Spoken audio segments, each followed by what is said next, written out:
Thank you. कैसे हैं आप लोग? हम लोग सुपर डुपर एक्साइटेड हैं आप आके। It's good.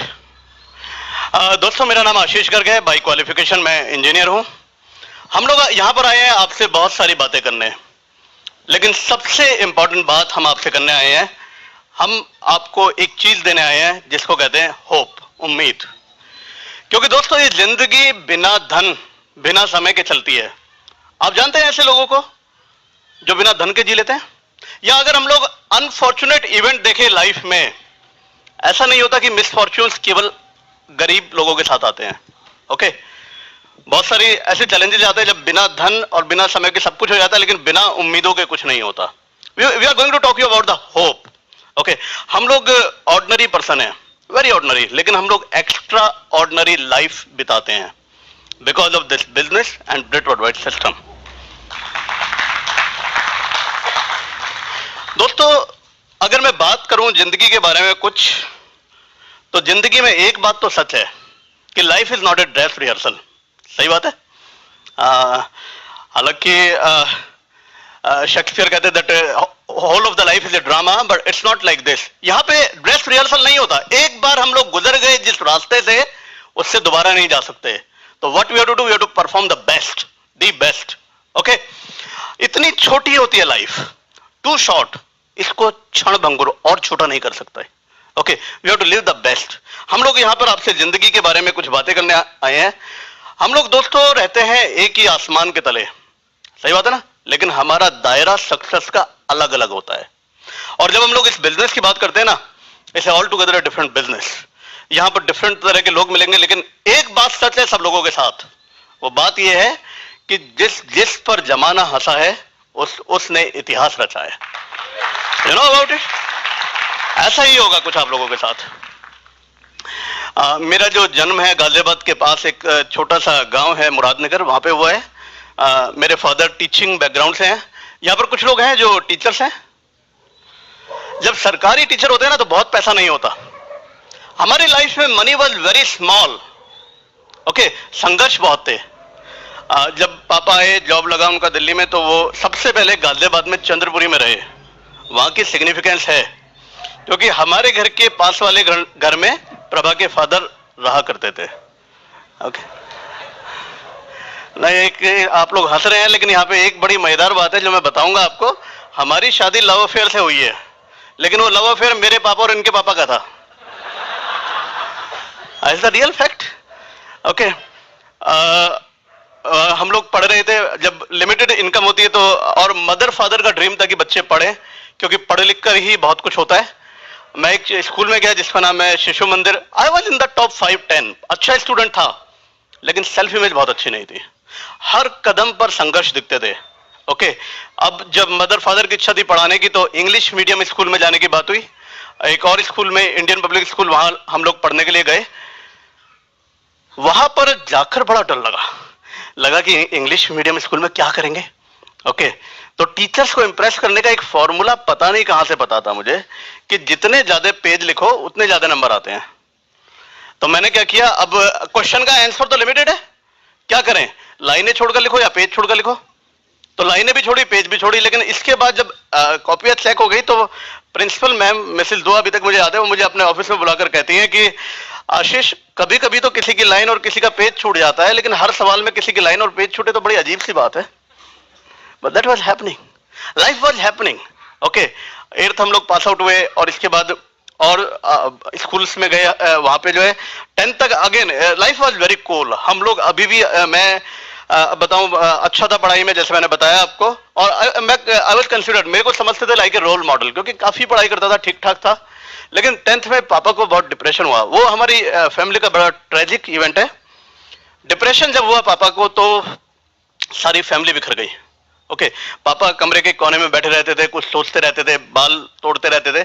और उस समय आई डोंट नो कि आप लोगों में से कितने लोगों के साथ लाइफ में कुछ टफ टाइम आया है, लेकिन जब टफ टाइम आता है ना, तो सब साथ छोड़ देते हैं। एवरीबडी, सब छोड़ देते हैं। My mother was there. आज हम जो लोग हैं अपनी मदर की वजह से बहुत बड़ा रोल प्ले किया है। और प्रभा के पापा ने उस समय हमारा बहुत साथ दिया था, हमारी फैमिली का। It was all life. 12th में मैं आपको बताऊं हमारे यहाँ क्या हाल था, एक कमरा था और एक बगल में कमरा था और एक रसोई थी पक्की और एक कच्ची। पक्की रसोई और कमरा, बड़ा कमरा हमारे लिए और वो किराएदार के लिए। क्यों किराएदार को? क्यों? घर सेफ रहता है, नहीं पैसा भी आता है, पैसा भी आता है। तो वहां पे जब ये सब चल रहा था तो पढ़ने के लिए कोई जगह नहीं थी मेरे पास, तो कमरे के अंदर जो स्टोर था उसमें घुसकर पढ़ता था मैं, बंद करके लाइट जला के। लेकिन आप जानते हैं ना, जब एनवायरनमेंट ठीक ना हो तो बहुत कुछ बीतता है अपने ऊपर, बहुत कुछ बीत रहा था। और सबको और मुझको भी एक्सपेक्टेशन थी कि मैं 12th के बाद इंजीनियरिंग में सेलेक्ट हो जाऊंगा, क्योंकि उस समय ये कहते थे कि दुनिया में 2 तरीके के लोग होते हैं, या तो इंजीनियर और डॉक्टर या निकम्मे। तो इंजीनियरिंग करनी थी, 12th में सिलेक्शन नहीं हुआ। It was like shock.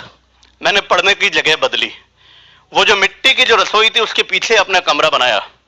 वो कमरा कैसा था? उसमें 2 तरफ दीवारें थी, एक मिट्टी की दूसरी भी मिट्टी की, और इधर धोती और उधर dhoti. That was my room. वहां पढ़े, इंजीनियरिंग कॉलेज में सिलेक्शन हुआ। वहां पर मैं गया तो बड़ा environment was totally different. Okay, लगा कि क्या होने वाला है। ओके, इंजीनियर्स होते हैं ना, यहाँ बैठे होंगे इंजीनियर्स, आई बिलीव है, और जब जाते हैं ना फर्स्ट ईयर में तो लगता है अब तो शहंशाह हैं, अब तो बहुत कुछ होने वाला है, you are like an engineer है। It's all right. मेरे साथ भी यही हो रहा था। 3rd ईयर तक आते आते हवा निकल जाती है, पता चल जाता है असलियत। बट मैं जो है टॉप 10 में से मिडिल 10 में आ गया था, टॉप में नहीं रहा था। पढ़ने के अलावा बाकी सब चीजों में मन लगता था। वहां एक स्टूडेंट ऑर्गेनाइजेशन बनाया, क्रुसेडर्स, बहुत सारी बातें करी। रीजनल इंजीनियरिंग कॉलेज कुरुक्षेत्र से मैंने इंजीनियरिंग करी। ओके, पढ़ता लिखता था और वहां पे कुछ सब्जेक्ट तो समझ में ही नहीं आते थे। वो आप जानते हैं इंजीनियरिंग ड्राइंग एक सब्जेक्ट होता है, बाय गॉड क्या आफत थी वो। सारे top view, front view, side view सब एक जैसे लगते थे मेरे को। मैं कैसे पास हुआ मैं ही जानता हूं। ठीक है, तो वो चल रहा था। अच्छा, इंजीनियरिंग कॉलेज में कैंपस इंटरव्यूज होते हैं, तो ऐसा नहीं है कि कैंपस इंटरव्यू में टॉप वाले स्टूडेंट्स ही सिलेक्ट होते हैं, और भी होते हैं, टॉप वाले भी नहीं होते। ओके, वहां सफलता पाने के लिए जरूरी नहीं है कि आप बहुत अच्छे हो पढ़ाई में, जरूरी है कि आपका सेल्फ कॉन्फिडेंस, सेल्फ इमेज अच्छी हो। That was not good in my case. मेरे केस में वो अच्छी नहीं थी। ये कहते ना, एक वो कहानी है ना कि एक टैटू लगाते हैं ना यहाँ पे, है वो आजकल जिसको ना पता हो अपने बच्चों से पूछ ले, कभी यहाँ कभी वहां, इट हैपेंस। तो एक बार एक लड़की जो है खरीदने गई टैटू, तो अंदर जाके देखती है कि एक टैटू बड़ा स्पेशल सा अलग कोने में रखा है जिसपे लिखा है बॉर्न टू लूज, हारने के लिए ही पैदा हुए हैं। लड़की पूछते दुकानदार से कि क्या कोई ऐसा भी टैटू होता है, खरीदते हैं लोग बाग, जिसपे लिखा हो कि हारने के लिए है? कहता हाँ खरीदते हैं, because before tattoo on body, tattoo on mind. Tattoo शरीर पर तो बाद में लगता है, दिमाग में पहले चिपक जाता है। ये जो हार होती है ना, आप लोग देखते हैं बिजनेस में बहुत सारे लोगों को ज्वाइन नहीं करा पाते, हम लोग अक्सर पहले हार जाते हैं। Okay, that should not happen. मेरे साथ ऐसा हो रहा था। जॉब किया, जॉब से इंजीनियरिंग कॉलेज से पास आउट होकर बाहर निकला मैं, तो कुछ समय बाद जॉब लगा और मैंने 7-8 साल जॉब किया है, और जॉब की लाइफ भी बड़ी मजेदार रही है मेरी। मैंने इंडिया में भी जॉब किया है, इंडिया से बाहर अमेरिका भी रहा। हर समय जॉब में एक बात जरूर होती थी कि मेरे बॉस या मेरे में से किसी एक को जॉब छोड़ना पड़ता था, क्योंकि हमारा पंगा रहता था। और वो आप समझ सकते हैं कि वो कौन होता था? वो अधिकतर केसेस में मैं ही होता था। लाइफ ऐसे बीत रही थी, है ना। मेरी रिलेशनशिप मेरी वाइफ के साथ उस बात पर डिपेंड करती थी कि मेरे बॉस की उसकी वाइफ के साथ कैसी रिलेशनशिप चल रही है आजकल। दैट वाज एक्चुअली, क्या बताऊं ना, जैसे वो एक कहानी है ना मुझे याद आती है जॉब पर, कि एक बार क्या हुआ कि एक आदमी जो है घोड़े पर जा रहा था, चल रहा था, अपने गांव की तरफ जा रहा था। तो एक बार दोराहा बना ऐसा ना, एक तरफ रास्ता इधर और एक रास्ता इधर जा रहा है, और वहीं दोराहे पर लोग बाग खड़े होते हैं जिन्हें लिफ्ट चाहिए होती है। तो वहां पे खड़ा था एक आदमी लिफ्ट के लिए घोड़े पे। तो वो घोड़ा जो है जिधर को गया, वो रास्ता जा रहा था शामपुर को, और घोड़े को जाना था रामपुर को, जो सवार था। तो कहता भाई साहब ये आप शामपुर क्यों जा रहे हो, आप तो रामपुर के रहने वाले हो? कहता हाँ यार मुझे पता है, पर इस घोड़े से कौन बहस करे। You know, it happens sometimes, हमको पता ही नहीं होता कि हम लोग क्या कर रहे हैं। मुझे पता नहीं मैं इंजीनियर क्यों बना, सच में नहीं पता। मुझे पता नहीं मैंने जॉब क्यों किया, क्योंकि job life was really really very tough for me. Okay, लेकिन इसी समय बहुत कुछ चल रहा था। इंजीनियरिंग कॉलेज में प्रभा के पापा आए थे वहां पे कुरुक्षेत्र घूमने। एक्चुअली कुरुक्षेत्र घूमने नहीं, देखने आए थे कि मैं ठीक ठाक हूं या कुछ गड़बड़ घोटाला है। वहां से आके जब मैं पास हुआ तो पास होकर आया, जॉब लगा, तो सबसे पहला उनका काम था कि हमारी शादी तय करा दें। तो उसके लिए घर आए और घर आके मेरी मम्मी ने कमरे में कहा कि वो तुम्हारी शादी तय करनी है, कर दें। मैंने कहा कम से कम ये बताने की फॉर्मेलिटी तो कर लो कि लड़की कौन है, मिलाना दिखाना तो दूर की बात है। उन्होंने कहा नहीं तुम देख लो, प्रभा है, वो पसंद है तुम्हें। मैंने कहा पसंद तो तब हो जब मैं मिलाऊं कभी, चलो खैर आपने तय कर दिया तो ठीक है। तो इन्होंने ये इस तरह हमारी शादी तय हुई। और इसके बाद हमारे यहाँ शादी में ऐसा होता ना कि जैसे लड़के लड़कियां मिलते हैं, हमारी शादी 1 साल रुकी शादी के बाद। तो प्रभा के पेरेंट्स का ज्यादा बड़ा रोल था कि वो चाहते थे कि हम लोग मिलें। मेरे मम्मी पापा कहते थे कि भाई थोड़ा दूर रहना चाहिए, मिलना नहीं चाहिए, ऐसा ठीक नहीं होता है। ये कहते हैं मिलो बेटा, एक दूसरे को जानो तो अच्छा लगेगा। तो दैट वाज, तो मिले। तो मैंने कहा ये तो बड़ी अच्छी बात है, बातचीत करी बड़ी अच्छी। मैंने कहा ये तो बड़ी सुंदर है, कहीं ऐसा ना हो मना कर दें थोड़े समय बाद। तो मैंने कहा मम्मी जरा जल्दी शादी करा दो। तो ये था। लेकिन मैं एक बात जानता हूं, मैं हमारी शादी को तकरीबन 13-14 साल हो चुके हैं। एक बात मैं जानता हूं, हस्बैंड्स के लिए एक बहुत बढ़िया बात है, एंड आई बिलीव कि सारे हस्बैंड इस बात से एग्री होंगे कि हस्बैंड बहुत सारी बातें बोलते हैं, लेकिन वो सही केवल तभी होते हैं जब वो ये मान ले कि वो गलत बोल रहे हैं। यू नो, हमारे बिजनेस में प्रभा ने बहुत बड़ा रोल प्ले किया है। हमारे घर की टेक केयर करती हैं, हमारे बच्चों की।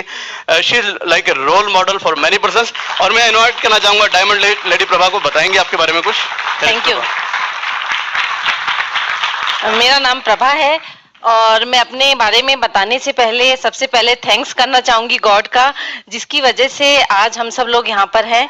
और उसके बाद मैं थैंक्स करना चाहूंगी अपने पेरेंट्स का, जिन्होंने इतने अच्छे वैल्यूज और इतने अच्छे संस्कार हम लोगों को दिए। और उसके बाद मैं थैंक्स करना चाहूंगी एमवे कॉरपोरेशन का, जिन्होंने इतनी अच्छी अपॉर्चुनिटी हमें दी।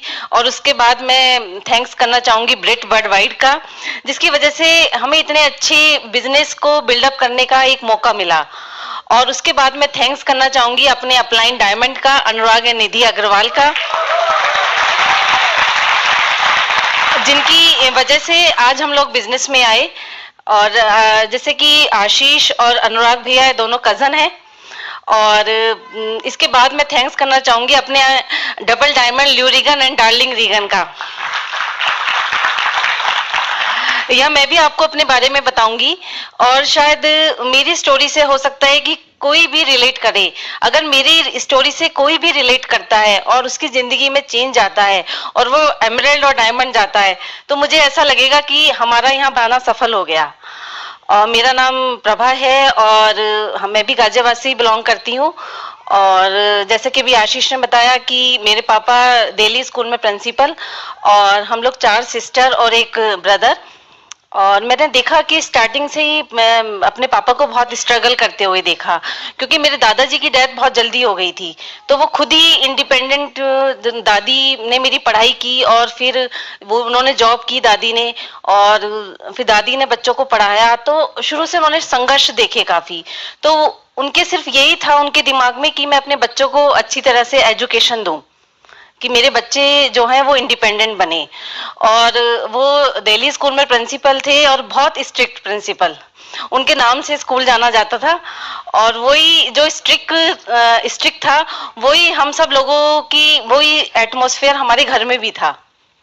और बड़ा डिसिप्लिन के साथ हम लोगों का सब काम होता था कि सुबह 7 बजे मॉर्निंग ब्रेकफास्ट, तो ब्रेकफास्ट, और बड़ा सिस्टमेटिकली काम होता था।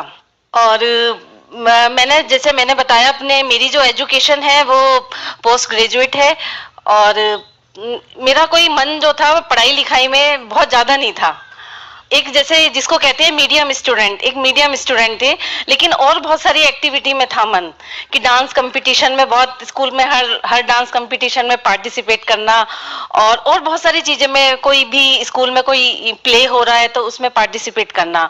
तो इस तरह से जैसे भी आशीष ने बताया कि दोनों फ्रेंड, पापा, मेरे फादर इन लॉ और फादर, तो उन लोगों को लगता था कि हम अपने बच्चों की शादी करें। और वो बहुत टाइम से सोच रहे थे। और वो जैसी इंजीनियरिंग कर आए, इनकी जॉब भी नहीं लगी थी कि इन्होंने हमारी शादी जो था वो फिक्स कर दी। और उसके बाद उन्होंने 1 साल शादी रोकी कि ताकि लड़का पहले सेटल हो जाए। और लेकिन इस टाइम में पहले उनका लव अफेयर था, बाद में हमारा लव अफेयर था। और फिर हम लोग, आशीष चाहते थे कि वो उनकी शादी जो है बहुत जल्दी हो जाए। तो ये मुझसे बोलते थे कि अपने पापा से बोलो कि जल्दी शादी कराओ। और मैं बोलती थी कि मैं अपने पापा से कैसे बोलूं कि मेरी शादी जल्दी कराओ। तो इस तरह से हमारी शादी हुई, और शादी जैसी ही हुई हमारी बहुत ड्रीम थे, तो जैसे ही हम लोग हनीमून पे ही गए थे तो वहीं पर आशीष का सिलेक्शन हो गया एमबीए में आईएमटी गाजियाबाद। तो वहां से जैसे ही हम लोग आए तो आते ही जो हमारा लाइफ स्टाइल था वो कुछ ऐसा था कि सुबह 7 बजे इनका नेहरू पैलेस पे जॉब था, तो सुबह सुबह जाते थे, 6:30 बजे बस होती थी और वहां से आते थे और उसके बाद आते ही एमबीए की क्लास में चले जाते थे, क्योंकि वहां पर विजिटिंग फैकल्टी में ज्वाइन किया था। और ये ऐसा हमारा रूटीन चल रहा था, और रात को 9, साढ़े 9, 10 बजे घर आते थे। हमको ऐसा लगता था कि इससे अच्छा टाइम तो पहले ही था, शादी से पहले ही टाइम था।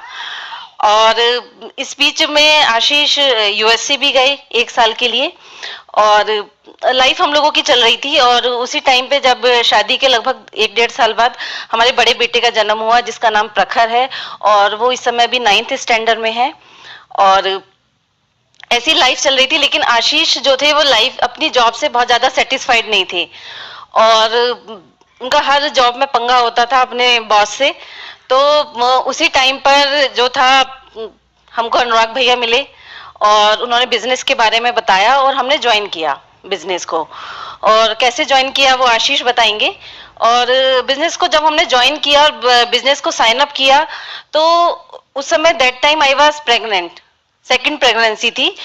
और उस टाइम कुछ पता भी नहीं था बिजनेस के बारे में कि बिजनेस में लेडीज का भी कुछ रोल होता है, कि जैसा कि उन्होंने बताया कि बहुत अच्छा बिजनेस है, और हमने बिना प्लान देखे बिजनेस को ज्वाइन कर लिया। और बिजनेस को जब हमने ज्वाइन करा, तो ज्वाइन करने के बाद जो हमारे जो पेरेंट्स थे, आशीष बिजनेस में बहुत अच्छा इंटरेस्ट ले रहे थे, बहुत ज्यादा इंटरेस्ट ले रहे थे। वो कोई भी पर्सन आता था, चाहे कोई रिलेटिव, कोई फ्रेंड्स, सबको वो बिजनेस प्लान बता रहे थे। और उधर जो हमारे पेरेंट्स थे दोनों के, वो दोनों ही बहुत नेगेटिव थे, और वो दोनों आपस में फ्रेंड्स भी थे, तो वो दोनों भी आपस में डिस्कस करते रहते थे।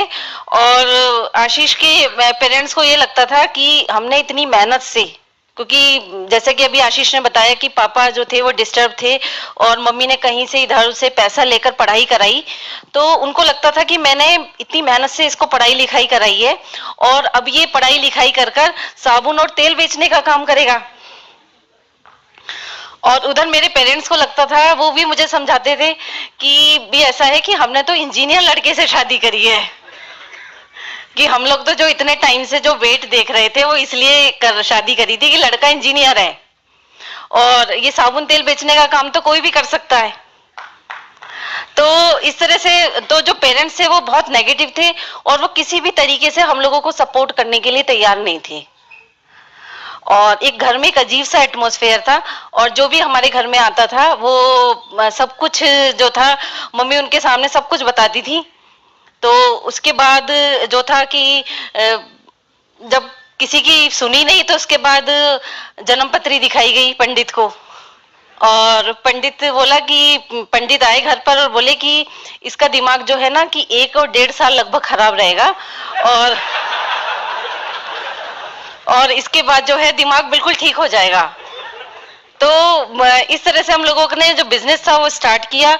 और जब अभी भी अच्छी तरह से याद है कि जब हम लोग हमारे घर पर हमारे जो बिजनेस के लोग बाग आते थे, तो हमारे घर वालों को सबको लगता था कि ये मजनुओं की फौज इकट्ठी कर ली है।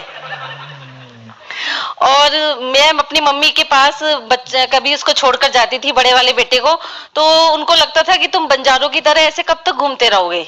तो ऐसे दोनों की हम लोगों की दोनों के घर बहुत पास पास हैं, और दोनों की ही फैमिली में चैलेंज थे, और ना वो समझने के लिए तैयार थे और ना उधर वो समझने के लिए तैयार थे।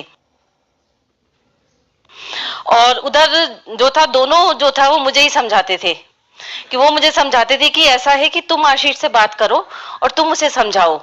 और उधर मेरी समझ में नहीं आता था कि मैं उस समय क्या करूं, क्योंकि उस समय घर का जो एनवायरनमेंट था वो बहुत नेगेटिव था, और एक बच्चा बहुत छोटा था और एक बच्चा जो था वो होने वाला था। तो उस टाइम मीटिंग और फंक्शंस में मेरा भी कोई बहुत ज्यादा टच नहीं था, और कभी कोई एक आध मीटिंग्स वगैरह जैसे आशीष ले जाते थे अपने साथ तो वो अटेंड की थी, पर लेकिन अपना बिलीव लेवल जो था वो इतना ज्यादा स्ट्रांग नहीं था। वो कहते ना कि जब संघर्ष तो सभी के जीवन में आते हैं, लेकिन संघर्ष के बाद ही जीत होती है ना। और ये भी है कि संघर्ष तो हर एक की लाइफ में आएंगे, लेकिन उस संघर्ष में हम लोग रिएक्ट कैसे करते हैं, हमारी डेस्टिनी जो है वो इसी बात के ऊपर निर्भर करती है। तो ये सब कुछ चल रहा था और उसी बीच में हम लोगों ने मीटिंग्स और फंक्शन अटेंड किए और बच्चों को लेकर किए, और जैसा माहौल था कभी हम लोग साथ जाते थे कभी नहीं जाते थे। और लेकिन ये था कि जब हमारे ग्रुप के कोई बाहर वाले लोग आते थे हमारे घर में तो हम लोग दोनों बहुत पॉजिटिव रहते थे, और इस तरह से हम लोगों ने इस बिजनेस को बिल्डअप किया। और जिस महीने हम लोगों का छोटा वाला बेटा हुआ था उस महीने हम लोगों ने सिल्वर लेवल अचीव किया।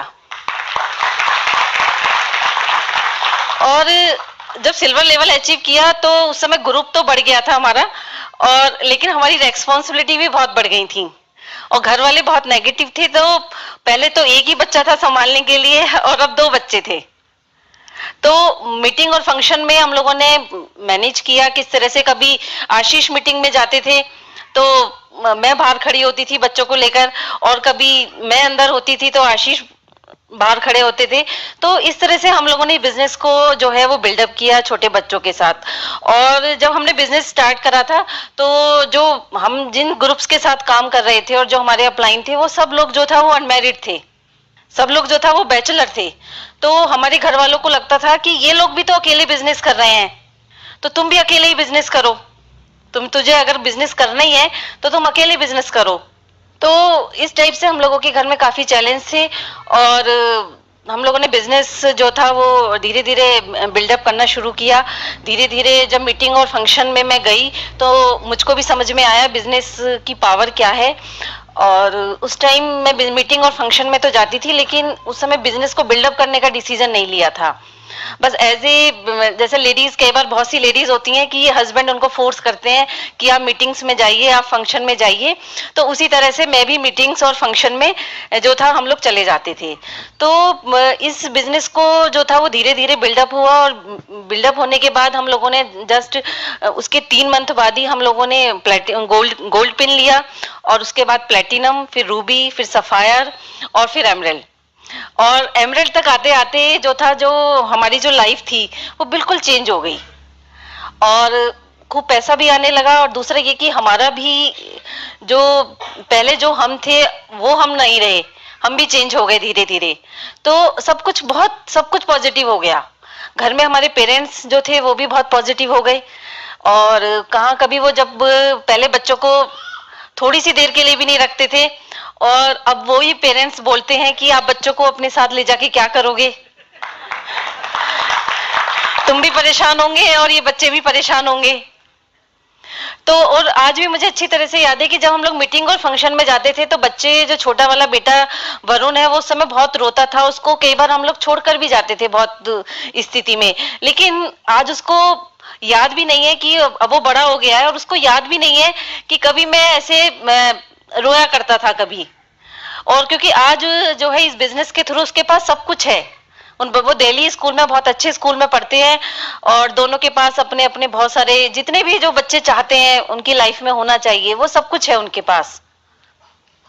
और इसी बिजनेस के थ्रू हम लोगों ने बहुत सारी फॉरेन ट्रिप्स की और बहुत इस बिजनेस में एंजॉय किया।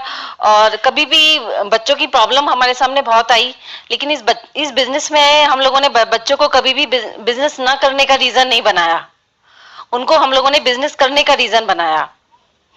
और मुझे अच्छी तरह से याद है कि मेरे रिलेटिव्स भी हैं और घर में भी, कि जिन लोगों को बच्चों की वजह से जॉब अपनी छोड़नी पड़ी।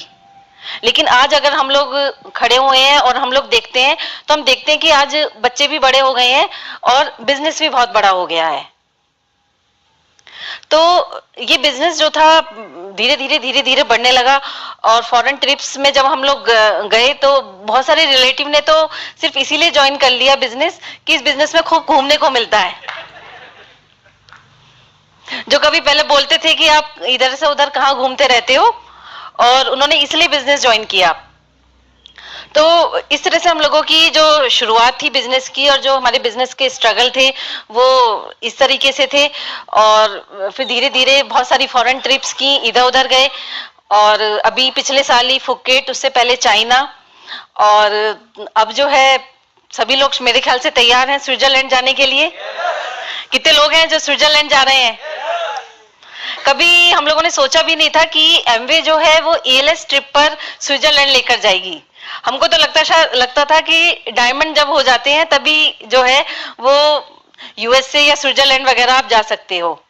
तो ये था इस बिजनेस को हम लोगों ने जो बिल्डअप किया है इस बिजनेस को।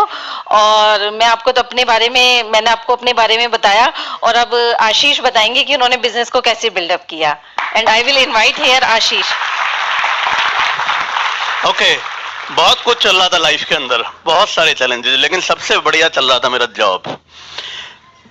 7 साल 17 जॉब, आई बिलीव कि बहुत। तो घर वाले कहते थे कि भाई किसी जॉब में कुछ समय तो टिक लो। बायोडाटा में भी मैं सोचता था कि किस जॉब को मेंशन करूं और किसको ना, क्योंकि इंटरव्यू लेने वाले भी पूछता था कि कितने साल नहीं, कितने महीने नहीं, कितने दिन कहां जॉब किया ये बता दो। That was the trouble. मेरी स्थिति पता है क्या किस तरह की थी? जैसे एक मुझे याद है, एक बार क्या हुआ कि एक कंपनी की एजीएम होती है ना, एनुअल जनरल मीटिंग, वो थी। तो जीएम जो था मार्केटिंग वाला, उसको अपनी रिपोर्ट प्रेजेंट करनी थी। उसने डाटा देखा, डाटा वाज वेरी बैड, खराब डाटा था, डाटा डाउन थे, सेल्स डाउन थी। तो क्या करेगा जनरल मैनेजर? उसने अपने मैनेजर्स को बुलाया, आ जाओ भाई, क्या करते हो, ये क्या है? सिर्फ अपने टूर बिल बनाते हो, सेल सारी डाउन है, सबको निकाल दूंगा। सेल्स मैनेजर के पास भी तो है ना सेल्स एग्जीक्यूटिव। बुलाया, आ जाओ भाई आ जाओ, क्या करते हो, क्या है इस महीने की प्लानिंग, क्या किया है तुमने, कुछ करा है नहीं करा, कुछ नहीं किया, सबको निकाल दूंगा। सेल्स एग्जीक्यूटिव क्या करे, और रिसेप्शनिस्ट को बुलाते हैं, हाँ भाई आ जाओ, फोन पे कहां बातें करती रहती हो, कुछ और काम है नहीं, लेटर डिक्टेट नहीं किया, मैंने इतनी कॉल करने, कुछ नहीं, निकाल देंगे तुम्हें। अब वो क्या करे बेचारी, उसने बुलाया बाहर खड़े हुए चौकीदार को, आजा भाई रामू, क्या करता है, हैं? बस पान बीड़ी गुटखा इधर उधर घूमना, कुछ काम होता नहीं तेरे को निकाल देंगे। रामू क्या करे? रामू को दिखाई दी एक बिल्ली जाती हुई, उसने लगाई एक लात बिल्ली के, सब तेरी वजह से हुआ है, तू घूमती फिरती रहती है यहाँ। What is the moral of the story, कि अगर वो जनरल मैनेजर उस बिल्ली को डायरेक्टली लात मार देता तो इतने सारे लोग बीच में परेशान ना होते। मेरे को चैलेंज ये था कि मैं बिल्ली ना बन जाऊं कहीं। End of the day job कर रहा था, छोड़ रहा था, कर रहा था, छोड़ रहा था। इसी समय दिल्ली में एक जगह है आईटीओ, दिल्ली गए हैं कुछ लोग? आईटीओ है, आईटीओ में वो विकास मीनार, वहां मैं उतरा, वहां पे अनुराग उतरे एक बस से, एक से मैं उतरा, और अमरीश भी साथ में थे, उनके दोस्त। तो मामी जी जो अनुराग की मदर है, वो कहती थी भाई एक्चुअली अनुराग उस समय एमवे को देखने के अलावा, 98 से पहले की बात है, वो एक काम और करते थे जिसको कहते हैं लव अफेयर। वो हमारे यहाँ बड़ा अजीब सी चीज समझी जाती है। तो मामी जी कहती थी भाई ये लड़का तो बिगड़ रहा है और देखो तुम। ठीक है, मैंने कहा ठीक है। मैंने कहा अनुराग क्या करते रहते हो तुम? कहते भैया शाम को बताऊंगा। वो शाम को बताया, वो तो कर ही रहा था, मैं भी करने लगा। तो परिवार वाले कहते हैं पहले तो एक बिगड़ा था, अब दोनों ही हाथ से गए। तो बिजनेस में शुरुआत में मैं सही बताऊं तो बहुत ज्यादा बिलीफ वास्तव में नहीं था। मनी बैक गारंटी है, कोई बहुत पैसा नहीं लग रहा, पैसा ले लेंगे, बैठेंगे आराम से, कोई दिक्कत नहीं है। लेकिन एक मीटिंग देखी, एक ऑडिटोरियम है, सिरी फूट ऑडिटोरियम दिल्ली में, वहां पे कांति कुमार राजशाह फर्स्ट टाइम आए थे शायद दिल्ली में। एंड उन्होंने वहां जो बताया दिखाया, कुछ समझ में नहीं आया, सब दिमाग के ऊपर से जा रहा था। लेकिन एक बात समझ में आ रही थी कि ये लोग जिंदगी में उस मुकाम पर पहुंचे हुए थे जहां पर मैं पहुंचना चाहता था आज से 10 साल बाद, और वहां से उसको छोड़कर आज ये एमवे बिजनेस को बिल्डअप कर रहे हैं। दैट मीन्स लाइफ में शॉर्टकट हैं। बिजनेस को करना शुरू किया, बहुत पैशनेटली किया, बहुत पैशनेटली। जिसको देखा प्लान दिखाया, रिलेटिव्स आते थे उनको प्लान दिखाया। जैसे रिलेटिव्स, आपके रिलेटिव ज्वाइन करते हैं? नहीं, आप भी ऐसी है? हमारे भी नहीं करते थे, हमें देखकर दूर भाग जाते थे, कहते थे फिर आ गए एमवे वाले। थोड़ी देर बाद हमें समझ में आई एक बात कि ये खास रिलेटिव और खास फ्रेंड एक पर्पस के लिए भगवान बनाता है, खास। वो खास पर्पस होता है प्रैक्टिस। ज्वाइन तो उन्होंने करना नहीं होता, थोड़े समय बाद वो ज्वाइन करते हैं। क्योंकि दोस्तों मेरे साथ ऐसा था कि जिसने एमवे ज्वाइन नहीं किया ना, वो मेरा सबसे बड़ा दुश्मन। हाँ भाई तूने एमवे ज्वाइन नहीं किया, कट कट। एक्चुअली वो एमवे को मना नहीं कर रहे होते, वो आपको मना नहीं कर रहे होते, वो अपनी इग्नोरेंस दिखा रहे होते हैं, वो आपके फेस को टेस्ट कर रहे होते हैं, वो देख रहे होते हैं कि आपकी परसिस्टेंस क्या है, वो लोग आपको ज्वाइन करेंगे। दोस्तों, हमने मिस्टेक करी, हमने रिलेशनशिप कुछ लोगों से खराब करी।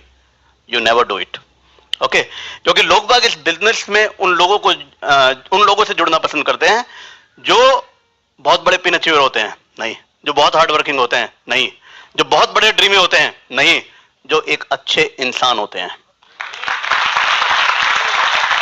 जो एक अच्छी रिलेशनशिप बनाना और उसे मेंटेन करना जानते हैं, ओके। चल रहा था सब कुछ, जैसे प्रभा ने बताया कि हमारी जो एक टीम थी जिसे हम कोर टीम कहते थे, सारे बैचलर सिवाय मेरे। तो मेरी मम्मी कहती थी, भैया जो तेरी फ्रॉड कंपनी है ये अगर गई तो इनका तो कुछ नहीं, तेरे तो बीवी बच्चे भी हैं, तेरा क्या होगा? आई डोंट नो क्या होगा। चल रहा था सब कुछ, ठीक है। कभी वो फौज, मजनुओं की फौज लगती थी। हमारे यहाँ मीटिंग होती थी, मीटिंगों में पहले साइकिलें आती थी, होती है ना हमारे यहाँ ओपन मीटिंग है, होम मीटिंग हमारे यहाँ। एक्चुअली जब 98 में हमने बिजनेस शुरू किया तो ऑल इंडिया में ब्रेट वर्ल्ड वाइड की 4 ओपन मीटिंग होती थी। 98 के कुछ लोग हैं यहाँ पे 98 में जिन्होंने ज्वाइन किया? व्हाइट वाला डिब्बा होता था और उसमें 6 प्रोडक्ट थे। एक प्रोडक्ट था एलओसी 1 लीटर, एक प्रोडक्ट था डिश ड्रॉप 1 लीटर, एक प्रोडक्ट था जूम 1 लीटर। डिश ड्रॉप का डिस्ट्रीब्यूटर प्राइस था 420 रुपए। तो मेरे को लोग बात कहते थे कि कंपनी 419 या 421 नहीं रख सकते थे, इसका प्राइस 420 क्यों रखा? But life was life. Shampoo वगैरह वगैरह वगैरह वगैरह, क्यों है ये प्रोडक्ट, ये क्या है, कैसे है, समझ में नहीं आता था। जैसे मेरे को एक बड़ा अच्छा किस्सा याद है सैटेनिक को लेकर। एक बार क्या हुआ कि हम लोग मिलते हैं ना, लोगों से बात करते हैं, भाई बिजनेस करना है, तो कुछ अति विद्वान लोग मिल जाते हैं हमको कभी कभी, जो एमवे को जानते हैं, एमवे के ओनर से भी ज्यादा, रिच डिवोर्स जीवन एंडल से भी ज्यादा। तो ऐसे ही एक साहब मिले, मैंने कहा कि सर हम पार्ट टाइम प्रोजेक्ट पे काम कर रहे हैं, मैं बाय क्वालिफिकेशन इंजीनियर हूं and we are building up the business. Amway की बात तो नहीं कर रहे हो? और हवा निकल जाता ना। पहले ऐसे ही होता था, सच में लगता था अब तो इसे पता चल गया, अब क्या रहा बताने को। तो फिर वो कहते हैं, यार तुम्हारे एमवे में एक सैटेनिक शैम्पू होता है। हाँ जी होता है, 250 रुपए का होता था, बड़ा डर लगता था मुझे तब। कहते तुम्हें पता है वो सैटेनिक की पत्तियों से बनता है? मुझे पता नहीं था, पर मैंने कहा हाँ पता है। तुम्हें पता है कि वो ब्राजील की एक जगह मिलते हैं, खास जगह, खास क्लाइमेटिक कंडीशन में उगाई जाती हैं, वहां की जमीन खास है? मैंने कहा हाँ पता तो मुझे था नहीं, हाँ कहने में क्या जाता है। कहते हैं यार तुम एक बात बताओ, पढ़े लिखे आदमी हो तुमने कभी ये नहीं सोचा कि उस पत्तियों को अगर बकरी खा जाए तो तुम्हारी तो कंपनी बंद हो जाएगी? लोग बाग मिलते थे हमारी मीटिंग्स में। जब स्कूटर से गाड़ियां बदल रही थी तो हमारे वो बहुत खास दोस्त और रिश्तेदार कहते थे कि देखते हैं कब ये गाड़ियां बिकती हैं। गाड़ियों की संख्या बढ़ी, गाड़ियां छोटी से बड़ी हुई, तो उनमें से कुछ लोगों ने ज्वाइन किया और कुछ कहते हैं कि आशीष काश तब कर लेते, अब तो तुमने सबको बना दिया। That was the life. बहुत बहुत चैलेंजिंग थी। हम लोगों के पास बहुत पैसे नहीं हुआ करते थे, टू बी वेरी फ्रैंक। हम लोग जाते थे मीटिंग में, स्कूटर के पे हम लोग जब जाड़ों में जाते थे तो बनियान के ऊपर गर्म बनियान के ऊपर शर्ट, शर्ट के ऊपर हाफ स्वेटर, उसके ऊपर जैकेट, और उसके ऊपर हम लोग जाते थे जब लोगों से बात करते थे बड़ी बड़ी गाड़ियों की, ड्रीम्स की, ठीक है, सपनों की, लेकिन उस स्कूटर को थोड़ा दूर खड़ा करते थे। आप जानते हैं ना, वो कह सकते हैं ना कि भाई तुम्हारी गाड़ी कहां है, लेकिन हम लोगों की आंखों में आंखें डालकर जब फेथ के साथ बोलते थे ना, ओके यहाँ पे मतलब कोई अगर प्रोस्पेक्ट लेडी हो तो आंख में आंख डालने से जरा बचना भाई, हैं? That is there, okay. Faith के साथ बोलते थे तो लोग बात सुनते थे, क्योंकि I know one thing for sure, the height of your success is dependent on depth of your conviction. आपकी सफलता इस बात पर डिपेंड करती है कि आपका कन्विक्शन, आपका सेल्फ बिलीफ कितना बड़ा है। Okay, that was happening. हम लोग बातें कर रहे थे, बहुत कुछ बदल रहा था। स्कूटर से जब हम लोग जाते थे तो अक्सर कोशिश करते थे कि पीछे कोई बैठे ताकि दिक्कत ना रहे। एक्चुअली पेट्रोल के जो 20 रुपए लगते थे वो शेयर हो जाते थे 10-10। हम वास्तव में पैसे नहीं थे, क्या करें? ओके, टाइयां लिमिटेड थी, शर्ट लिमिटेड थे, हम लोग जाते थे, शेयर करते थे एंड बातें बड़ी बड़ी करते थे। We always have a belief. और मैं एक बात जानता हूं, अगर आप परसिस्टेंट और कंसिस्टेंट हैं, nobody can stop you. Nobody can stop you. Okay. हम लोग जब मीटिंग में जाते थे तो बहुत सारे लोग मिलते थे हमें, बहुत सारे लोग जो आते थे बड़ी बड़ी गाड़ियों में, बड़ी बड़ी बातें करते थे, बड़ी बड़ी मूछें, बड़ी बड़ी बढ़िया बढ़िया शर्ट। हमारे स्कूटर्स की लाइन को देखकर वो हमें स्ट्रीट बॉयज, कभी कभी स्ट्रीट डॉग्स तक कहते थे। I don't know where they are, many of them are not in the business, लेकिन मुझे पता है कि उन लोगों में से जो स्ट्रीट बॉयज थे जिनके पास स्कूटर्स हुआ करते थे, उनमें से हर व्यक्ति आज minimum founder platinum and above है, minimum founder platinum and above. Okay, आपको अगर मैं अपने बिजनेस के बारे में बताऊं, हम लोगों ने जब बिजनेस शुरू किया तो सबसे पहले प्रभा की सिस्टर को ज्वाइन कराया। वो अभी भी हैं, करती नहीं है, बट उनके नीचे प्रभा के ब्रदर आए, ही is A founder platinum, Ajay ने 2 लोगों को स्पॉन्सर किया। एक पर्सन है मनीष गोयल, फाउंडर प्लेटिनम है, उनके नीचे 3 या 4 प्लेटिनम हैं, बहुत बड़ा ग्रुप है उनका। 7 या 8 सिल्वर प्रोड्यूसर एंड अबव है, आई डोंट नो, उससे ज्यादा भी हो सकते हैं। उनकी दूसरी लेग में संजय गुप्ता आए, वो फाउंडर प्लेटिनम बने, उन्होंने स्पॉन्सर किया कुछ लोगों को। नीचे एस के उपाध्याय सफायर, उनकी एक लेग में बीके सिंह, जिनकी एक बहुत बड़ी लेग यहाँ भी बैठी हुई है, उनके ग्रुप में couple of platinums, I don't know 7-8, लेकिन संजय की दूसरी लेग धीरे धीरे बढ़ती ग्रो होती हुई पहुंची बिहार। देवेश एमरल्ड बने, देवेश के नीचे प्रेमवत डायमंड, प्रेमवत के नीचे एक और डायमंड ब्रेक हुए हैं अभी, अनुज कुमार एंड पिंकी, 2 डायमंड है उस लेग में। और अगर मैं उस कंप्लीट लेग की बात करूं तो 100 से ज्यादा सिल्वर प्रोड्यूसर एंड अबव हैं उस लेग के अंदर, 7 या 8 एमरल्ड हैं, आई डोंट नो बाकी कितने पिन हैं। एक्चुअली उस लेग में जब मंथ एंड में फोन आता है, सर नया सिल्वर बने, मैंने कांग्रेट्स, आई कांट काउंट। आप में से बहुत सारे लोग होंगे आज जो अकेले बैठे हैं यहाँ पर, आप में से बहुत सारे लोग होंगे जो मेरी तरह सोचते होंगे कि काश एक तो आता मेरे ग्रुप का, ऐसा ही था, ऐसा ही होगा। फिर हमने नंबर्स गिने, कितने ज्यादा आते हैं, फिर वो गिनतियां भूल गए हम लोग। फिर कितने लोग जॉब छोड़ते हैं, इसकी गिनतियां भूले, फिर कितने लोग सिल्वर प्रोड्यूसर बनते हैं, उस गिनती को भी आज हम लोग भूल चुके हैं। दूसरी लेग मेरी शुरू हुई वो जो हम लोगों के कुछ दो पर्सन थे जो अशोक एंड प्रकाश, वो लोग अपलाइन ढूंढ रहे थे। ऐसा होता है आपके साथ? मेरे साथ कम ही होता है। तो जब कोई अपलाइन ढूंढता है तो आप क्या कहोगे कि मुझसे बढ़िया कौन, यही कहोगे ना? मैंने भी यही कहा, मैंने कहा मेरे से बढ़िया कौन अपलाइन। तो उन्हें ज्वाइन कराया, बहुत मेहनत करी हम लोगों ने सोनीपत में। प्रकाश जी फाउंडर प्लेटिनम है, अशोक प्लेटिनम है, दूसरी लेग में सिल्वर है, प्रकाश जी सफायर क्वालिफिकेशन में। उस लेग में लास्ट मंथ में 7 लोग नए बने silver producer and above. That is a very amazingly growing leg. हमारी तीसरी लेग शुरू हुई, एक जगह है रेणुकूट, आपने सुना है नाम? हिंडाल्को कंपनी है वहां पर। बहुत पहले हमने बिजनेस डाला वहां पे, एक छोटी सी टाउनशिप है, उसी टाउनशिप में सब कुछ होता है, सब कुछ चलता रहता है, पता नहीं क्या अप एंड डाउन बहुत ज्यादा थे। लेकिन जैसे ही एमश्योर आया, मिरेकल्स हो गए वहां पर। राजेश कुमार कुशवाहा जो वहां पे थे, LIC में कर रहे थे काम, LIC में किसी लेवल पर थे, उन्हें लगा कि इस बिजनेस के जरिए तो मैं बहुत बड़ी टीम खड़ी कर सकता हूं। उन्होंने बिजनेस बिल्डअप किया, 1 साल मेहनत करी, second year now is a platinum, उनके नीचे 3 या 4 सिल्वर्स हैं, and he is going in the directly in the emerald qualification. Okay, it's a huge business. और भी बहुत सारा बिजनेस हमारा खड़ा हुआ है। जैसे मैं दिल्ली में जब हमारे मीटिंग होती है, फिक्की में हुआ करती थी, आप लोगों ने शायद कुछ लोगों ने करी हो वहां पे। तो एक बार मीटिंग के बाहर, बहुत पहले की बात है, मैं खड़ा हुआ था तो एक नॉर्थ ईस्ट के लोगों साथ मिले वहां पे। एक नॉर्थ ईस्ट का लड़का जिसकी जो हिंदी थी मुझे समझ में नहीं आती थी, मेरी हिंदी और अंग्रेजी उसकी समझ में नहीं आती थी, और जो वो बोलता था इम्फाली लैंग्वेज, वो तो कतई समझ में नहीं आती थी। ये क्या चल रहा है? मैंने कहा you want to know? Yes. तो 2 दिन हमें एक दूसरे की भाषा समझने में लगे। 2 दिन हमने बात करी, then he says yes I want to join. मैं कहा ओके। तो दिल्ली ADC, गाजियाबाद में तब ADC नहीं थी, दिल्ली पहुंचे तो वहां पे okay 40-200 bring me the money, I bought the voucher for you. He bring out the money and then put the money inside. No I don't want to join. मैं कहा व्हाट इज दिस यार? Then I started, मैं भी बहुत परेशान था। वो जिसे समझाना पड़े 2 दिन तक एक लाइन, आप समझ सकते हो कि हालत क्या होगी। मैंने कहा ठीक है, okay, don't want to join, don't join. Then मैं यहां से वहां तक चला, okay Ashish I want to join. वो पैसे दिए और ज्वाइन करके भाग गया। फिर हम 2-3 दिन बाद मिले, कहता है बहुत मेहनत करता है, हम कोई नहीं जुड़ता। एक्चुअली वो मेहनत वास्तव में बहुत करता था, पर वो लोगों की समझ में नहीं आता था वो कहना क्या चाह रहा है। फिर 3 महीने बाद कहा कि I want to go to my place Imphal, वहां करेगा। मैं ओके। उस लड़के ने बिजनेस छोड़ दिया, but he sponsored one person, Ratan, वो बना प्लेटिनम। रतन के नीचे Tarun, he is a gold producer. उनके नीचे हमारा बिजनेस कोहिमा में गया, जहां कोहिमा में हमारे बिजनेस में फाउंडर प्लेटिनम है, आंटी वीसा।